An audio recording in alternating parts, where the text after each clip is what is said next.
Oops.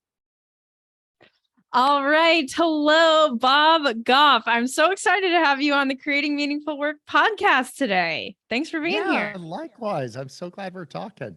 Yeah. Where are you? Are you in San Diego right now? Yeah, right now in San Diego. I live for about 9 months out of the year in San Diego, and the other 3 months I live at the end of an inlet in Canada.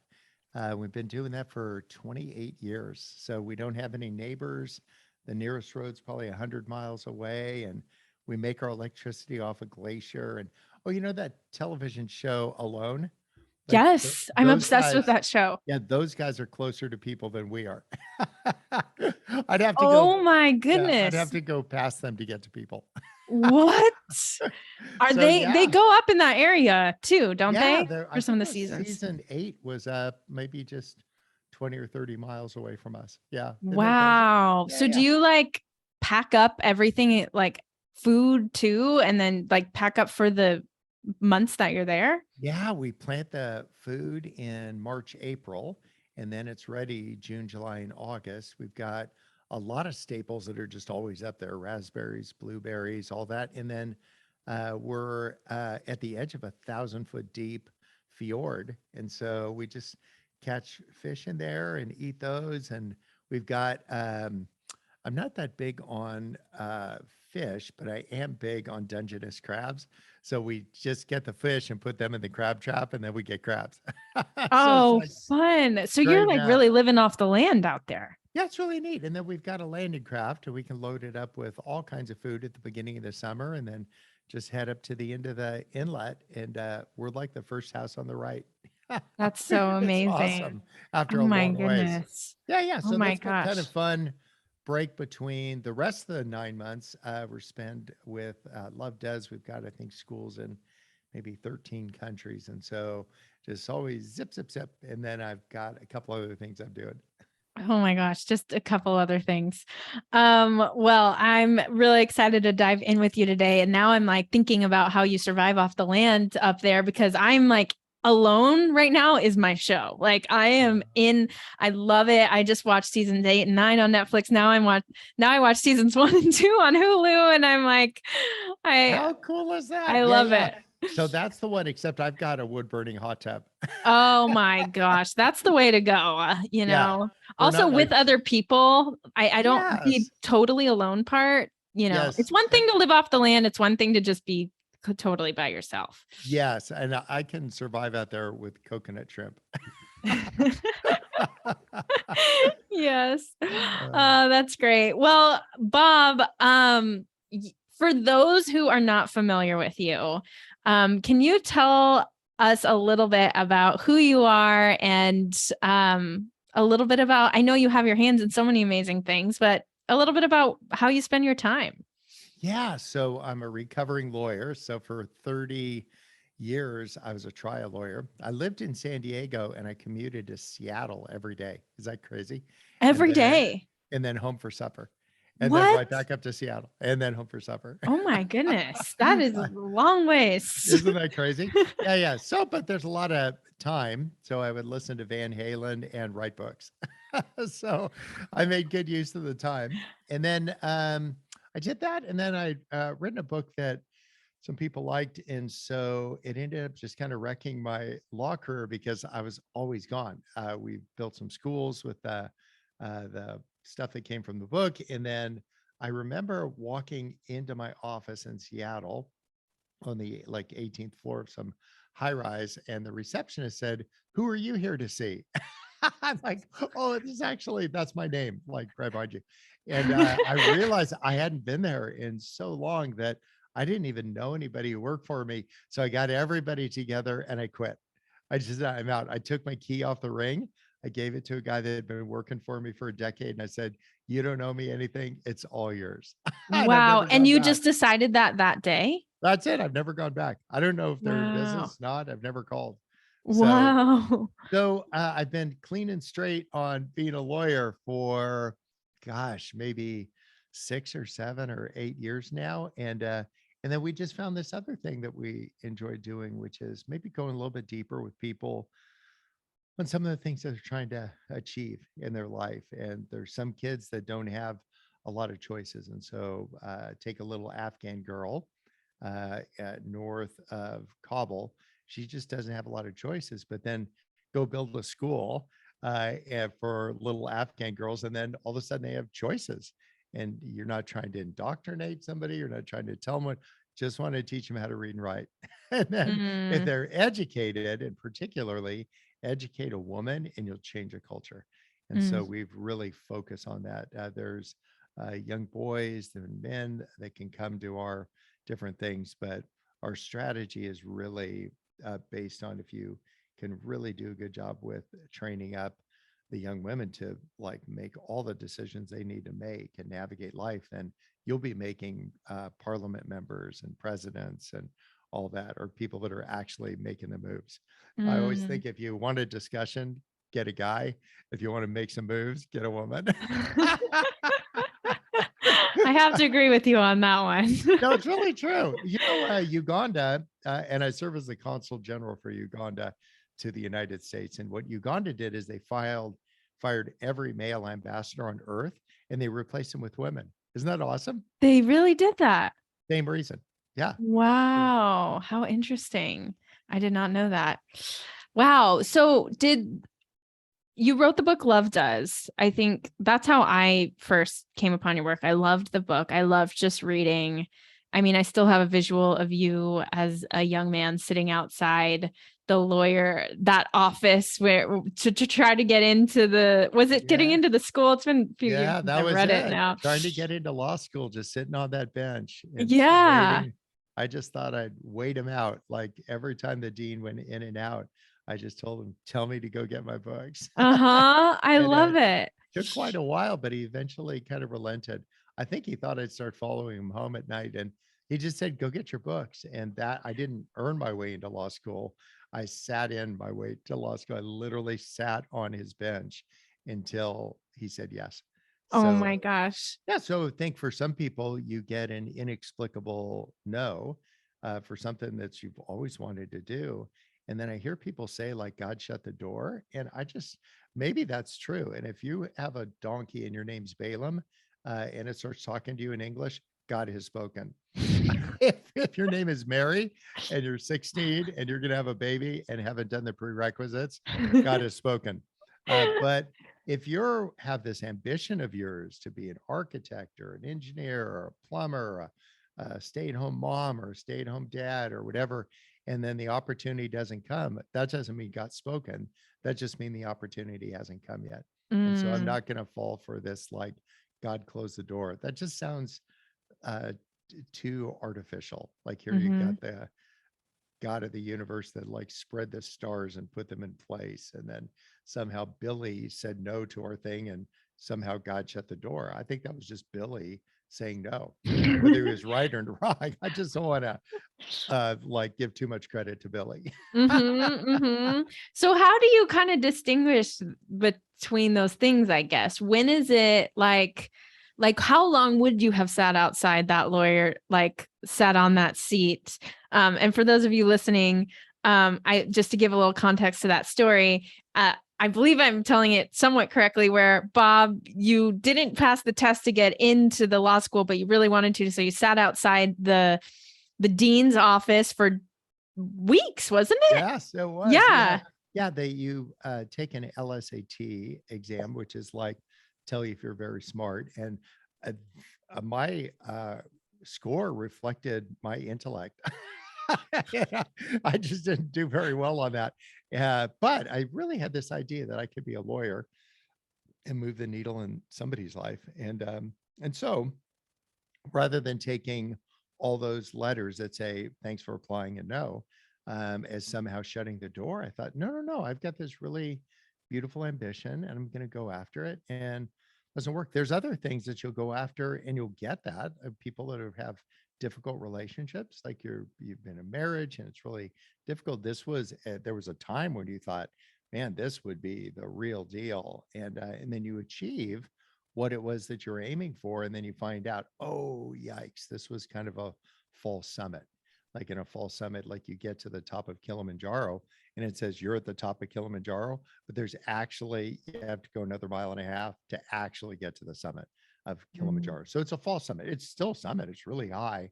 Um, but what I want to do is when things get complex, I want us to remember why we started.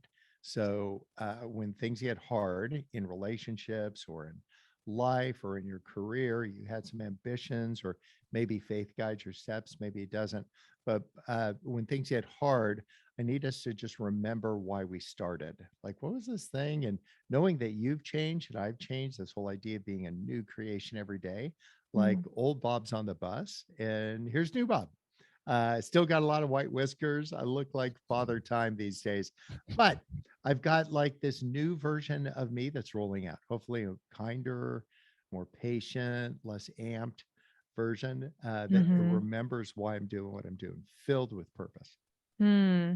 And is that what motivates you then to go back to the story, to sit in front of the dean's office and push for that because you're like, this is what I feel called to? Or I guess to Yeah, kind of go back to my original question too, it's like, how do you then know, like, when, and I think a lot of us get caught up in like what's meant to be, right? When yeah, maybe yeah. it's just like what happens. But how do you kind of how do you know when to leave the front of the dean's office versus when to keep pursuing it? Yeah, and everybody deals with that differently. Some people have a kind of a mystical faith, like a feather landed on their nose, and that's a sign. It might be a sign that a duck just flew over you, but it might not be a sign about your next move, or it might be. I don't know. But mine is very meat and potatoes. So this idea of calling, I put my cell phone number in the back of 3 million books, I so I know. get a lot of calls. Like I just got a call as we're talking. So Oh my one gosh. what I think of the sense of calling is where you have a purposeful desire. There's a desire that's just laden with purpose. It's just flight of fancy. It's just like it has shelf life. And then you have an opportunity. So where that ambition and that opportunity cross, that's a calling. So that's a something that you've already vetted. It's not just going to work, it's going to last. Because there's plenty of things that work, like pet rocks. They worked. But now nobody has pet rocks because it doesn't last. They realize I'm paying $35. It's a rock. Mhm. So it was not a gimmick like throwing it under the bus, but like it just a lot of the things that sometimes we spend time doing, like making your gelato store work, is not a bad thing. It's a good thing. And work is noble, and providing for your family and the people you love is noble. However, what I'm trying to do is aim for what's going to actually outlast me. Because we each get about 28,373 days, give or take, depending on how many Pop Tarts you eat. And then with the time that's remaining, to just be strategic. Here's a great exercise to do, to think of a 24-hour clock like military time. So like 2,200 hours would be 10 p.m. and 700 hours would be 7 a.m. So you take your age as the numerator and your age you're going to die as the denominator. So I'm going to turn 64 here in February. And so I have an idea of what my denominator is going to be based on all other Goff men. I'm like, so for me, it's 8:20 at night. Now I have a son who's 30, and using that same denominator, it's a quarter to 8 in the morning. And so if you think about that, so just do that math. Uh, Age over how long you're going to live, that gives you a Mhm. percentage, like Mhm. call it a third. A third Mm. times 24 is 8. So it's Mhm. 8 a.m. But for me, it's actually much later. Figure out what time it is. And for a guy at 8:20 in the evening, like I'm usually going to bed at 9. So my plan is to do an all-nighter. Like I'm going for this thing. I'm gonna die pooped. I'm not trying to just slide into this thing. If you're the people listening, let's say you're 25 or 30, then it's breakfast time. Like you're just organizing your day. So make a couple changes. Quit a job if that was the job that was a terrific job the day you got it, but wonderfully, predictably, you've changed and the job hasn't. Quit. Every job I ever got, on the first day, I would write a letter to my boss. I would stamp it, address it to my boss, and then just put 2 words: I quit. And I would give that letter to sweet Maria Goff. And I'd say, if this job gets between us or gets between me and Jesus, like, mail that thing in. Like, you don't even need to tell me, I'll find out. So like that Oh. idea of just feeling the freedom to, so if you get fired, say like, dude, I quit this job before I started it. That Mm, it's just so freeing to have that perspective. And I want us to not be the victim in the story. And we certainly don't need to be the hero, because we rarely are, but I want to be a participant. And so mm, I think that's fine. People who achieve a lot aren't victims or heroes, they're participants. They say, okay, it's 8:20 at night. I know where I am. I know mm, where I am on the timeline. I know where I am, not just geography, but emotionally. I know where I am. Now let's go do this thing. mm, So, and it isn't about getting all jacked up and like, let's go do walk across the coals, but to just say, hey, I'm feeling really insecure today. I'm feeling really confused today. I know where I am. I know these things are true, but I think these other things might be kind of false. And so I'm not going to listen to the loud voices that aren't true. Today, I'm going to like actually listen to my better angels. And so when you're clear about where you are, and then you get clear about what you want, and you vet it by say, like, why do I want that? Because if you want it because you want applause, I mean, join the circus, you'll get all kinds of applause. But if you want to make a difference, oftentimes you might have to join some people and being willing to be misunderstood. So I get mm, misunderstood all the time. mm. um, Somebody, I write books, and because faith is important to me, it like pops up in the books. And somebody asked me, they said, are you writing down another book, or writing another book that waters down the gospel? And I said, well, yes. Like, I really want this for thirsty people, because if you're not thirsty for life, you're going to hate this book. Right. So I Mm, would hang a salt like at the end of every pew. Like, what I want people is thirsty for the real deal. And we don't need to tell everybody what they ought to think and believe and want, but just take a deep dive into yourself, have mm, a couple trusted friends, and then ask those questions. And you know they're the right people, because they won't tell you what to do. They'll remind you about who you already are. They'll say, mm. I see in you these characteristics. And all of a sudden, that's going to start pointing towards advocate, lover of people, mailman, like, I don't, whatever it points towards, just to Mhm. start pointing towards that. Mhm. And that's what I think I love about how you go about life, and like in reading Love Does, just these these things that kind of just bring you into the presence with people, because that's what I hear you saying, like you're present with yourself and you're present with people, and how that changes everything. Um like I was even just looking at your Instagram the other day, and you were throwing out saltwater taffy to the Oh, kayakers that went yes. by. Like, and I think in the book you talked about, in Love Does, you talk about a parade that you would put on in your neighborhood. Like, and Yes. Yeah. I what I'm so inspired, what I love about you is you kind of are able to take these simple moments in life and like really bring just beauty and connectedness to them, like just out of like a simple gesture of throwing out saltwater taffy to these kayakers that are coming by. Like that takes, I mean, I'm sure just a few bucks for the saltwater taffy, but and yet how much joy you're bringing them, and that you bring that spirit to your life. And that's what I love. That I'm so inspired by that, because that's what our life is made up of, right? These small everyday moments. It's, we often think that we're waiting for this huge thing to happen, or we're waiting for something that hasn't arrived yet, when it's really like it's here, it's present. How can we be present with it and engage with what we have in this present moment? Yeah, think of these in, that would be a great title of a book, This Present Moment. Girl, I think you Oh, should write that. Write that down. oh, That's a okay. All great, right. like, wow, that's a good title. Wow, that's a good one. Um, what I would do is I would capture the things that are going to actually last. So if you were to say, yeah, I was meeting with the president of this country, and then we got on the space shuttle, and then that, like, that would just not be relatable to anybody. But if you just said, I was walking down the street, and so I think sometimes people want to go kind of as an extension of their faith or their desire to help people. like kind of across an ocean.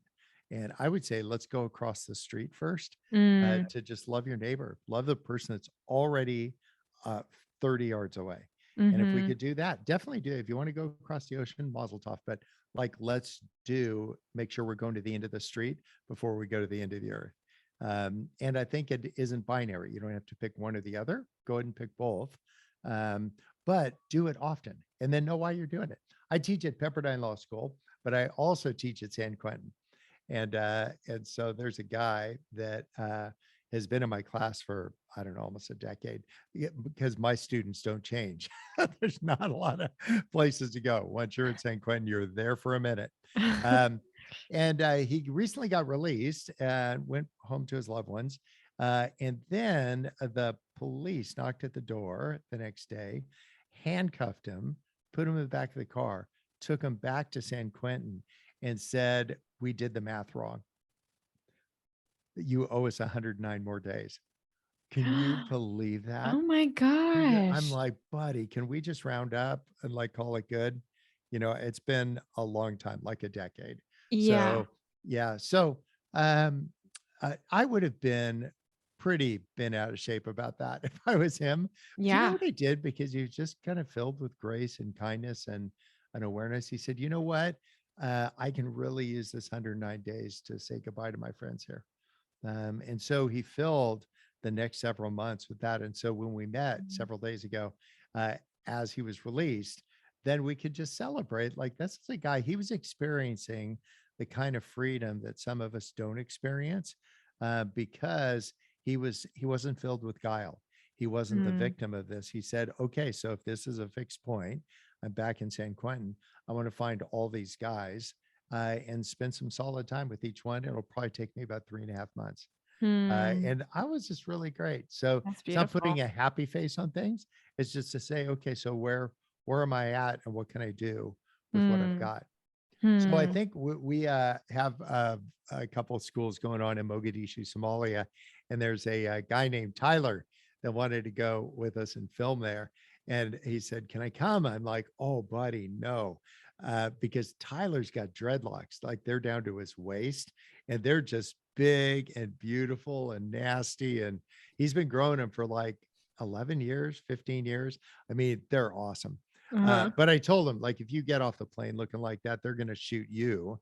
And then they're going to shoot me because I'm standing next to you. And so, you know what he did? He cut off his dreadlocks. Oh, He thinks he's been wow. growing for all those years. Yeah, that's a lot of He, work. he knew what he wanted, and he's willing to do what it takes to get what he wants. Oh, And so, what a great wow. lesson for people listening in when you say, let's just vet these things. What do I want? Let's vet it. Why do I want it? Come up with a plan. What am I going to do about it? And Mm, then will you be willing to do what it takes to get what you want? Um, mm, Last idea, use what you've already got. Like, so instead of saying, and now I need this and this and this, you need a degree if you're going to be a brain surgeon, I suppose. But for most of the other things we know, and some of us think we need permission to do things we already have permission to do. So I would mhm. say when Not the you, truth. yeah, vet that a little bit, like you have permission. Oh, I got when Carrie Underwood came through San Diego on her like whatever tour, and I know her guitar player, Ed Eason, who's a cool guy. And he said, Bob, you want a ticket? I'm like, yes. And so it's up at will call. I felt like Willy Wonka. Like there's an envelope. It says Bob, and I got the ticket. And I'm going up to the nosebleed section with my ticket. And the guy at the top says, oh, you're in the wrong section. And I'm like, buddy, the next stop's the roof. He said, no, no, no, this ticket gets you onto the main floor. I'm like, really? Oh. And so I was like, Ed, way to go. And so I ran down the stairs to the main floor, and somebody pulled their flashlight out and looked at my ticket. And they said, you're in the wrong place. And I was like, darn it, because I knew I was going to have to climb those stupid stairs again. And, but I would at least was get my steps in for the day. I said, no, no, no, this ticket gets you into the mosh pit. I'm like, are you kidding me? Not quite sure what a mosh pit is, but I'm like, Jesus, take the wheel, right? So I get down to the mosh pit, and I got everybody by a decade in there, and they're all ricocheting off each other. And there's two guys with flashlights. They look at my ticket, they talk to each other, they look again, and they said, do you know what you've got here? I'm like, no. And they said, this is an all access pass. Like you can go anywhere with this thing. I thought I'd go to Carrie's bus and make a sandwich. So Did I you think really do that? I didn't go to the bus, but I got into the like some back places. So one of the things that I think we need to know is this ticket, and it's called your life, is all access. And Mm, we keep asking people permission. We ask our parents for permission. We ask our peers for permission. We ask our, yep. nemesis for permission. We ask for people that are total strangers to us for permission.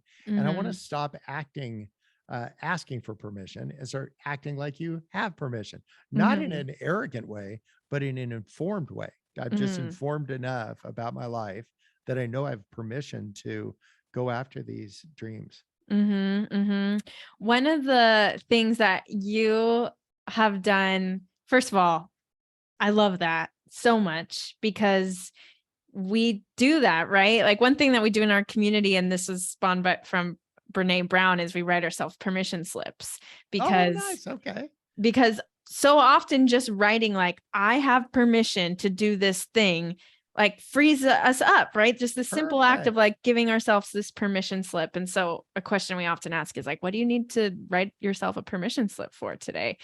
And it's really powerful. But um one story about you that I love is how you do these events at Disneyland. And I don't know how you necessarily run them now, but when I met you at the Oaks, you told me that you had planned this conference at Disneyland and you did like a breakout session workshop on like Tom Sawyer's Island. And then you did, something else over by Indiana Jones. I don't know. And you were like, we didn't tell them. We just did it there because it would have cost a lot of money to like close down the park and all this stuff, all this permits. And truthfully, hearing you talk about that, because we were talking about the conference, the yellow conference that I was struggling with figuring out what we were going to do with it, it really inspired me to just like think differently and think outside the box because I think we've been handed this like rule book, like this is how you do the things, or we're searching for those rules, right?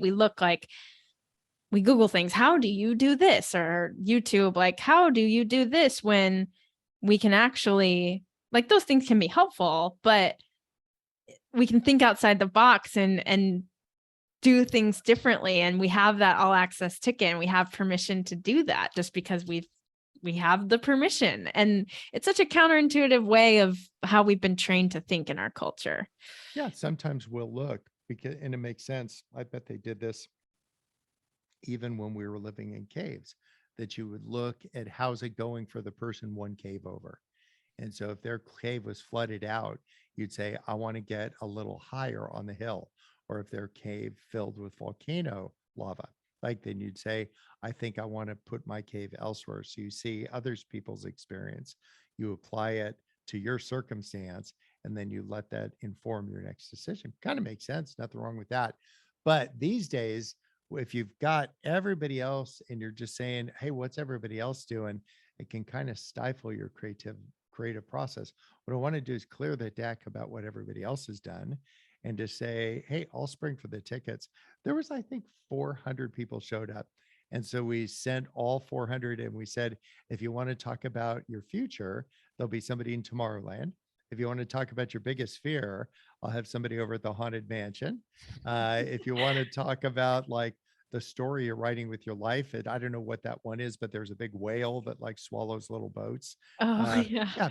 So we had propaganda in the Princess like castle, a rapper, and then Kid President down in Toontown with Brad Montague, and it was Uh-huh. just like a really beautiful moment. I think had I asked for permission, I think the answer would have been no, and instead we just went in and we were respectful and didn't interrupt people, but we had some good conversations. Danielle Strickland was there on Main Street talking about the homeless, and Mm, it was just like it just fit. And so what I want to do is etch a sketch some of the ways that we've been doing it up until now. Certainly learn from some neat things that have happened and you've observed other people do, but you don't need to be governed by those. Like those do not represent the boundaries for you. Those are mm, just examples. Yeah. mhm, So I think mhm, for you and I and those that are listening to say, okay, what are some of my big ambitions? And my big ambition is to be a grandpa. So like I've got 3 littles now. And so I'm like, done. Yeah. And I hope there's more, but I'm just so great with that. Yet I get, like you and others, invited to be a lot of other places.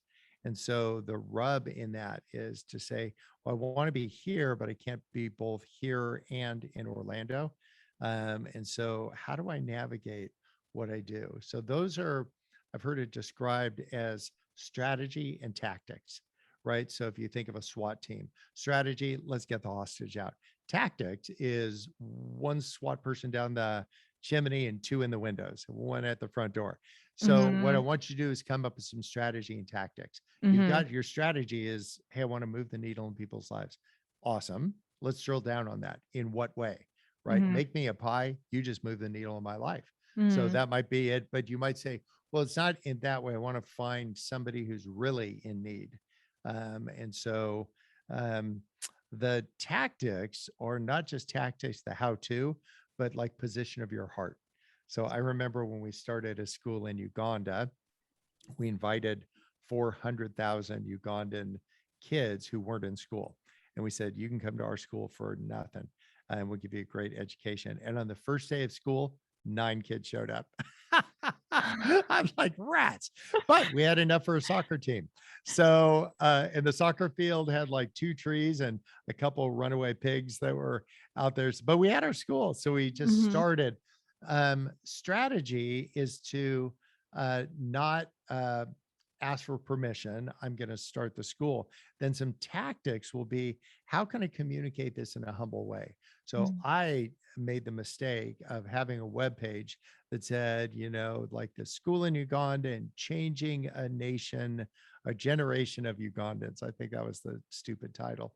And there's 42 million people in Uganda. I got 9, and I bet 7 of them didn't want to be there.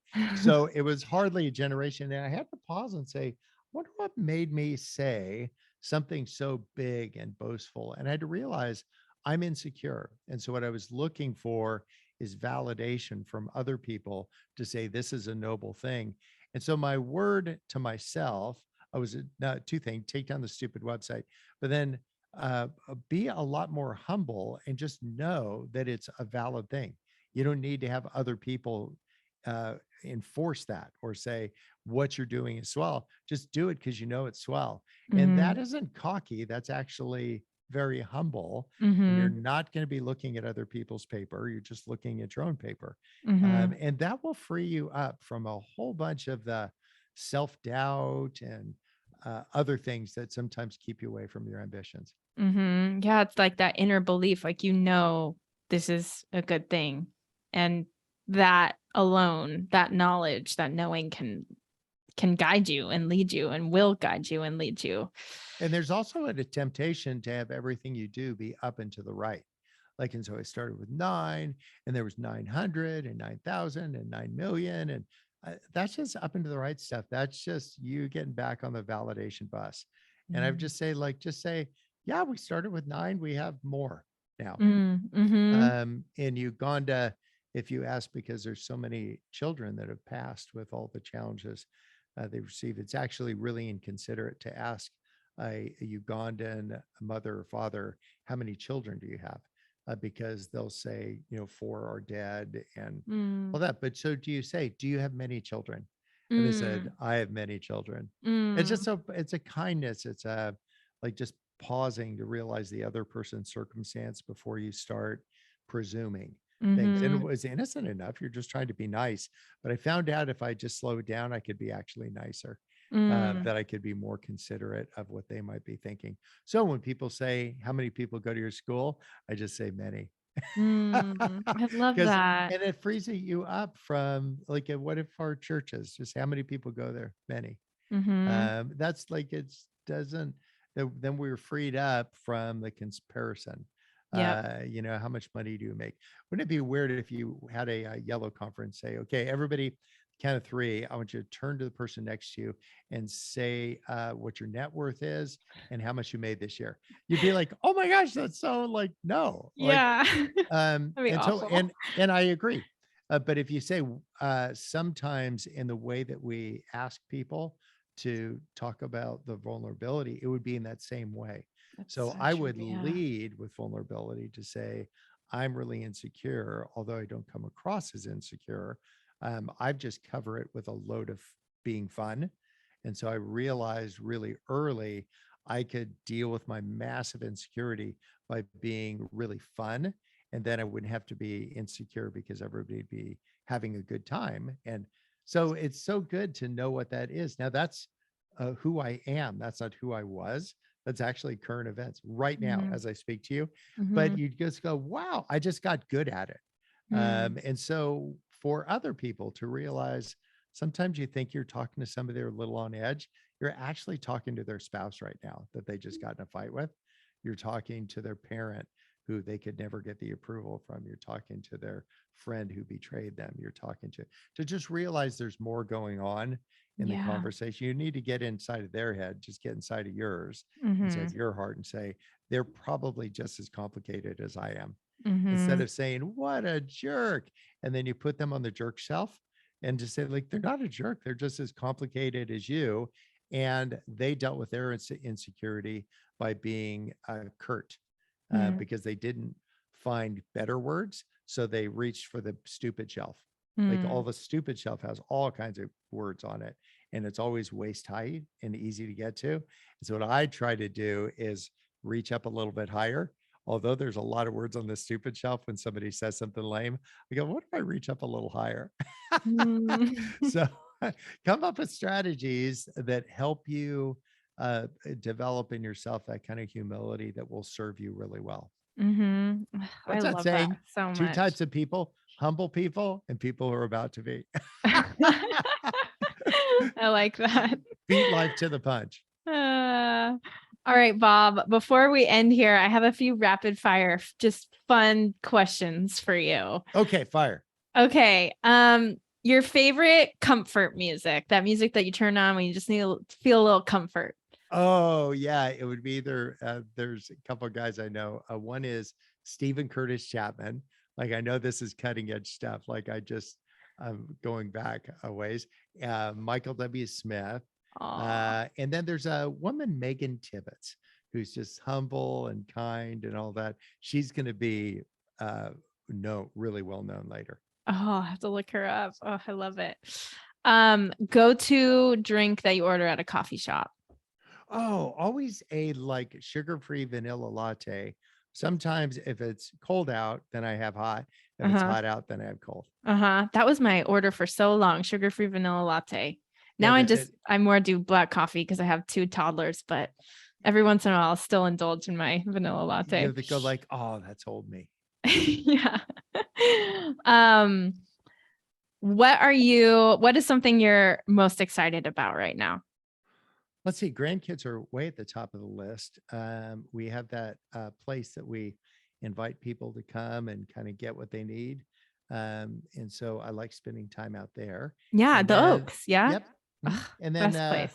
this place in Canada, like I just can't get enough. We built it, took 20 years to build. It burnt down in 20 minutes. And then we rebuilt it over 7 years. Oh So my we just moved goodness. back in. So think about that. Congratulations. Over half of my life and 2/3 of my adult life, I've spent building and rebuilding that cabin. Isn't that crazy? Wow. Yeah. Oh my So we gosh. bring good guys, bad guys, and undecided up there. So we've signed 32 peace agreements at that place. So it's Oh just a my great place. goodness. It's secure. You could see anybody. It's surrounded by impassable mountains. And Wow. then when people are rolling tanks or sore at each other, we bring them up there. I just invite them both. Wow. Sometimes I don't tell them who's coming. It's awesome. Like sue me, like whatever. I love it. Well, thank you so much, Bob, for your time. Thank you. I just already feel so inspired and reminding myself I have permission to do things. Come on. All access ticket. I love it. So thank you Yep. so much. Where can everybody find you, connect with the work that you're doing? Yeah, where can we find you? I'm like super easy to find. Just look up Bob something. Happy old guy. Happy old guy. Just Bob Goff, you'll find me. Yeah. Hey, All thanks for right. letting me be on. And for everybody listening, don't just like agree with these things, but just say, okay, what's your courageous move. I think that's what Joanna and Yellow is all about. Like, what's your next move? I love it. Thanks, Bob.